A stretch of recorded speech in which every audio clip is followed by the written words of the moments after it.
Pledge of Loyalty ni Elbert Hubbard ay isang maikling pahayag ng katapatan at dedikasyon na orihinal na nilikha noong mga unang dekada ng 1900. Si Elbert Hubbard ay kilalang isang manunulat, pilosopo at negosyante na naging kilala sa kanyang mga gawa sa sining ng pamamahala at mga konsepto ng pagiging leader. Ang kanyang Pledge of Loyalty ay isang simple ngunit makahulugang pahayag na nagpapahayag ng kahalagahan ng pagiging tapat at tapat sa mga pangako. Ito ay nagpahayag ng pagtanggap sa sariling pananagutan na maging tapat sa lahat ng oras, sa lahat ng bagay at lahat ng tao. Ipinapahayag niya ang pagiging tapat hindi lamang bilang isang obligasyon, kundi bilang isang halaga na nagbibigay ng dignidad at kahulugan sa buhay. Ang pahayag ni Hubbard ay nagsisilbing paalala na ang katapatan ay hindi lamang limitado sa mga pangako na ginagawa natin sa ating sarili.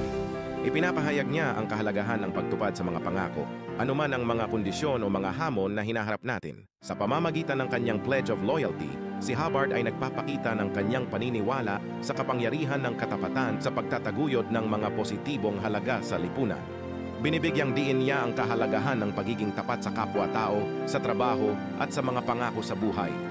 Sa kasalukuyang panahon, ang Pledge of Loyalty ni Elbert Hubbard ay patuloy na nagbibigay inspirasyon sa mga individual na nagtataguyod ng katapatan at dedikasyon sa kanilang mga gawain at relasyon.